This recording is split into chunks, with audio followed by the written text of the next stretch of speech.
എല്ലാവർക്കും നമ്മുടെ ചാനലിലേക്ക് സ്വാഗതം. ഇന്ന് വാഴക്കൂമ്പ് തോരൻ്റെ റെസിപ്പിയാണ് കേട്ടോ. ഒരെണ്ണമാണ് കേട്ടോ ഞാൻ എടുത്തിരിക്കുന്നത്. ഇതേപോലെ ചെറുതായിട്ട് അരിഞ്ഞെടുത്തിട്ടുണ്ട്. ഇനി നമുക്കൊരു മിക്സിയുടെ ജാറിലേക്ക് 1/2 കപ്പ് നാളികേരം ഇട്ട് കൊടുക്കുക. എരിവിനനുസരിച്ച് പച്ചമുളക് ഇട്ട് കൊടുക്കണം.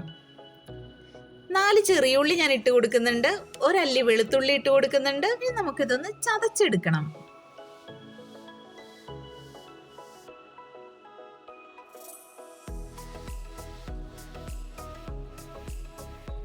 ഇതേപോലെയാണ് കേട്ടോ ഞാൻ ചതച്ചെടുത്തിരിക്കുന്നത്.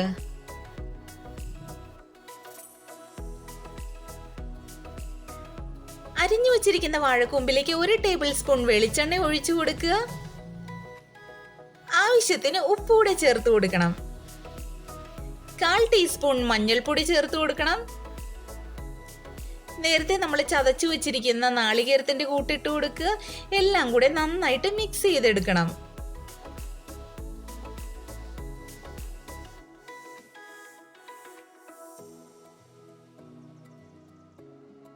മിക്സ് ചെയ്തെടുത്തതിന് ശേഷം ഒരു 10 മിനിറ്റ് ഇത് റെസ്റ്റ് ചെയ്യാൻ വെക്കുക. ഇതേ പരുവത്തിലാണ് ഞാൻ എടുത്തിരിക്കുന്നത്.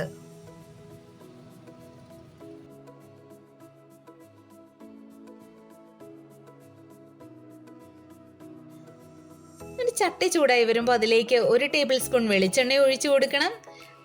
വെളിച്ചെണ്ണ ചൂടായി കഴിയുമ്പോൾ 1/2 ടീസ്പൂൺ കടുക് ഇട്ട് കൊടുക്കുക. കടുകെല്ലാം പൊട്ടിക്കഴിയുമ്പോൾ 1 തണ്ട് കറിവേപ്പില ചേർത്ത് കൊടുക്കുക. കറിവേപ്പിലയെല്ലാം നന്നായിട്ട് മൂത്ത് വരുമ്പോൾ അതിലേക്ക് നേരത്തെ നമ്മൾ മിക്സ് ചെയ്ത് വെച്ചിരിക്കുന്ന വാഴക്കൂമ്പ് ഇട്ട് കൊടുക്കണം.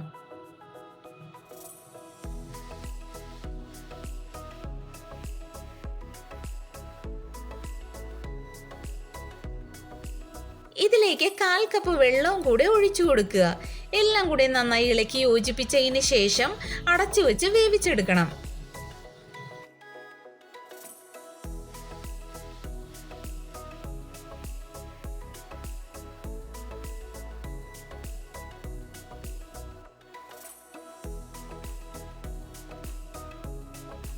സൂപ്പർ ടേസ്റ്റിലുള്ള തോരനാണ് കേട്ടോ ഇത്. ഒരു പ്രാവശ്യമെങ്കിലും നിങ്ങൾ ഇതേപോലെ തയ്യാറാക്കി നോക്കണേ. തീർച്ചയായും നിങ്ങൾക്കിത് ഇഷ്ടപ്പെടും. അപ്പോൾ നമ്മുടെ റെസിപ്പീസ് എല്ലാം ഇഷ്ടമാവുകയാണെങ്കിൽ ഒന്ന് സബ്സ്ക്രൈബ് ചെയ്ത് സപ്പോർട്ട് ചെയ്യണേ എല്ലാവരും.